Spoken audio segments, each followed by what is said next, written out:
Hey, it's Gio. If you're interested in this metaverse stuff, you might want to check out episode 267 of the Lex Fridman Podcast.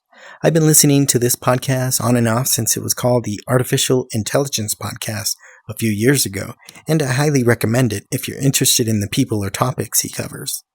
He interviews some of my favorite authors, science and tech giants, philosophers, scientists and academics like Simon Sinek, Ray Dalio, Michio Kaku, and Neil Stephenson, who coined the term metaverse in his novel Snow Crash. In this episode of the podcast, he talks with Mark Zuckerberg. It's a great conversation that starts with Lex handing Mark a printed sheet of paper to circle all the traffic lights. I thought it was funny. He passed that CAPTCHA, so I guess if he's a robot, we might all be too.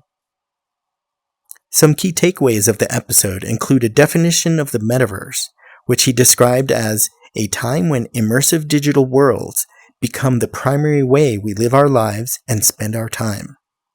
I really like this idea. It sounds about right from my perspective.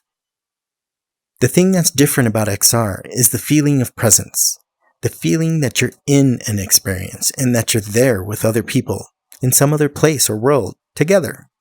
Even though some look a bit cartoony and even weird, it doesn't feel that way when you're experiencing it. It really is immersive, and you get a preview of what's to come.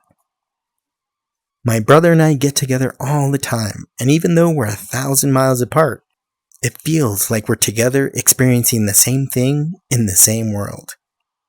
And it's not just social entertainment and gaming, it's also productivity and fitness. Zuckerberg said that if VR devices could increase the productivity of every engineer at Meta by 5%, he'd buy them all VR devices. Yeah, so I guess if you work at Meta, you can probably quote him and hit him up for a VR device, assuming you can prove that 5% productivity gain.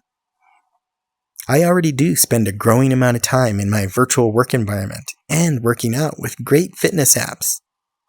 Of course, there's some great games too. I mean, who doesn't like to fend off hordes of zombies, do combat simulations, and MMORPG quests using magic? Anyway, there's lots of great nuggets in this episode, so check it out and let me know what you think.